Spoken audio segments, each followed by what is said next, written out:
Merci de nous rejoindre sur Radio J. Et ce matin, nous vous offrons un dossier d'histoire. Vous en avez désormais pris l'habitude sur cette antenne. Direction la Tunisie ce matin. C'était il y a 10 ans, jour pour jour. Un jeune vendeur ambulant, Mohamed Bouazizi, s'immolait par le feu à Sidi Bouzid. Un geste de désespoir qui sera l'acte déclencheur de ce que l'on a surnommé plus tard la révolution tunisienne et qui a conduit à la chute du président Ben Ali. Révolte très importante puisqu'elle dépasse rapidement les frontières. À l'époque, les frontières tunisiennes et s'étend à une partie du monde arabe. C'est ce que l'on va alors surnommer le printemps arabe, symbolisé par la chute en quelques mois de plusieurs régimes et de dirigeants, alors en place depuis pourtant des décennies. Mais 10 ans plus tard, où en est la Tunisie et dans les pays où ont justement éclaté ces mouvements de révolte? Entre prise de pouvoir des islamistes, guerre, crise économique, retour sur ces mois historiques qui ont bouleversé le monde entier.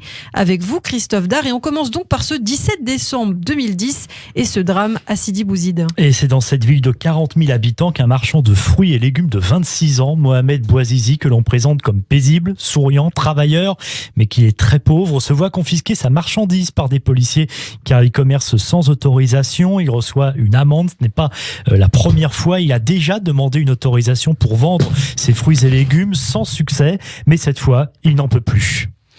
Et rappelez-nous donc ce qui va se passer. Eh bien, le ton va rapidement monter avec les policiers. Mohamed Bouazizi se rend à la préfecture de Sidi Bouzid pour demander des explications et savoir pourquoi il n'a pas d'autorisation pour travailler. On ne lui répond pas et il se fait même expulser du bâtiment. À bout, il va s'asperger d'essence, craquer une allumette et s'immoler devant la préfecture de Sidi Bouzid. Il va mourir de ses blessures à l'hôpital 2 semaines plus tard. Et à ce moment-là, l'immolation de Mohamed Bouazizi a déjà fait le tour de la Tunisie. Et des Tunisiens en colère descendent alors dans les rues pour protester. C'est le début de ce que l'on va appeler, Christophe, la révolution du jasmin. Oui, référence, vous savez, souvent à ces noms que l'on donne toujours à des fleurs pour qualifier des révolutions, comme par exemple la révolution des œillets dans les années 70. Et en fait, tout va partir d'une rumeur qui s'est répandue comme une traînée de poudre après la mort de Mohamed Bouazizi. Il aurait en fait été giflé par une policière. Or, en Tunisie, surtout dans une ville rurale, on va dire, comme Sidi Bouzid, eh bien, un homme giflé par une femme en pleine rue, c'est une humiliation insupportable. Et puis surtout, les forces de l'ordre ont une mauvaise image en Tunisie. Elles symbolisent le pouvoir autoritaire du président Ben Ali qui est alors en place depuis 23 ans.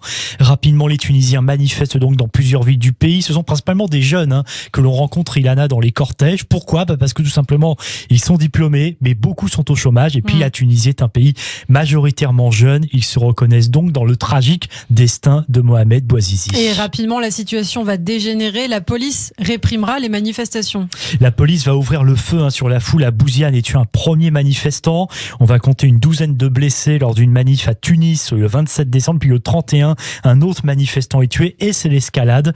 Pendant ce temps-là, le président Ben Ali n'apaise pas la situation. D'abord, il parle d'une minorité d'extrémistes et alors que les manifestations s'étendent, des ministres sont renvoyés et finalement Ben Ali accepte d'ouvrir des négociations et promet une création d'emplois tout en critiquant les manifestations. Mais en fait, c'est trop tard. La mort de Mohamed Bouazizi suscite une vive émotion et ses funérailles, le 5 janvier 2011, rassemblent des milliers de gens. Et tout va s'accélérer. Moins d'un mois après l'immolation du vendeur ambulant et le début des manifestations, le président Ben Ali fait une promesse. Il annonce qu'il quittera le pouvoir 2 ans plus tard. Mais coup de théâtre, le 14 janvier 2011, Ben Ali fuit la Tunisie pour l'Arabie Saoudite. Ouais, tout a été très vite. En effet, en 4 semaines, le régime de Ben Ali, qui avait été réélu 2 ans plus tôt avec 89% des voix, s'écroule. Son premier ministre puis le président du Parlement assure l'intérim. Alors la Fédération internationale des ligues des droits de l'homme parle d'au moins 66 morts depuis le début du mouvement de contestation. Un mandat d'arrêt a été mis à l'encontre du couple Ben Ali qui en fait, comme vous le savez, ne rentrera jamais en Tunisie. D'ailleurs, Ben Ali est mort l'année dernière en Arabie Saoudite, il faut le dire, dans une sorte d'indifférence générale. Mais la colère des Tunisiens ne retombe pas. Ils veulent le départ de tous les protagonistes de l'ère Ben Ali. Pour apaiser la situation, une élection présidentielle est fixée. On y reviendra. Alors que la Tunisie tourne la page Ben Ali, c'est le début du fameux printemps arabe dont le surnom tient encore à controverse encore aujourd'hui. Oui, parce qu'en fait, comme tout à l'heure avec les noms donnés pour des fleurs à des révolutions, effectivement, le nom de printemps arabe rejoint, vous savez, ce nom de printemps des peuples, par exemple, lors de l'année 1848. Oui, la chronologie montre en fait que les événements de Tunisie vont vraiment faire tache d'huile. À l'époque, on s'en est pas vraiment rendu compte, mais avec 10 ans an de recul, on voit comme tout a été rapide. 7 janvier 2011, début des protestations en Jordanie. 25 janvier, Égypte. 27 janvier, Yémen. Puis mi-février, Libye et Bahreïn.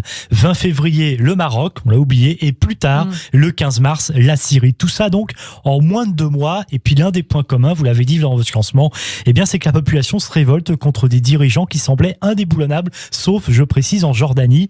Alors Hosni Moubarak, par exemple, est là depuis presque 30 ans. Ali Abdallah Saleh gouverne le Yémen depuis 1978, on n'était même pas nés. Kadhafi en Libye depuis 1969. Vous vous rendez compte, certains, par exemple, des moins de 40 ans n'ont connu qu'un seul chef d'État. Bachar el-Assad, bon certes, lui dirige la Syrie que depuis l'an 2000, mais bon, son père, Hafez el-Assad, a été auparavant 29 ans à la tête de la Syrie. C'est énorme, et ces pays vont ainsi connaître des situations diverses à l'issue de ces mouvements de protestation. Mais je crois qu'il faut d'abord revenir à la Tunisie avec la prise de pouvoir des islamistes. Bah oui, la Tunisie qui est en fait le point de départ de tout ça, et en 2011, effectivement, c'est Enarda qui s'impose aux élections à l'Assemblée constituante, mais qui s'écroule très rapidement, deuxième aux législatives, et qui rate la présidentielle. Et c'est assez drôle ou cocasse, je sais pas comment interpréter ça, mais l'Égypte va suivre une trajectoire exactement similaire. Hosni Moubarak démissionne en 2011, les frères musulmans prennent le pouvoir, Mohamed Morsi est élu à la présidentielle de 2012 et il est renversé par un coup d'État un an plus tard. Et d'autres pays basculent dans la guerre civile, on pense notamment à la Libye, vous l'avez dit, et à la Syrie. Oui, bien sûr, et puis aussi au Yémen, et puis par ailleurs une intervention militaire des pays du Golfe a lieu à Bahreïn, et tout ça est évidemment une aubaine parfaite pour les groupes terroristes iraniens, le Hezbollah, le Hamas, les ennemis d'Israël. Ajoutons bien sûr aussi la série d'attaques terroristes de l'État islamique en Tunisie, à Sousse, au musée du Bardo en 2015 et puis aussi en Égypte qui ont considérablement marqué ces dernières années. Et en tout cas, 10 ans après le début de la révolution de Jasmin en Tunisie, la situation est toujours aussi difficile dans le pays. Bah oui, la Tunisie en fait a un nouveau président, vous savez, celui qu'on surnomme Robocop depuis l'an dernier, Kais Saied, parce qu'il parle de manière saccadée. Oui, physiquement d'ailleurs, il est pas très sympathique, je trouve. Mais le pays en fait est dans une situation économique catastrophique, crise sanitaire oblige. La Tunisie, quand même, il faut le rappeler, vit majoritairement du tourisme. Donc on a l'impression de retrouver les mêmes ingrédients qu'il y a 10 ans, puisque notamment les jeunes souffrent du chômage et c'est très compliqué de trouver un travail en dépit des efforts de Kais Saied et de son gouvernement de coalition où Enarda d'ailleurs participe. Et je précise d'ailleurs que le premier ministre de cette coalition en visite lundi en France refuse toute normalisation avec Israël. Ce n'est pas à l'ordre du jour, a-t-il lancé.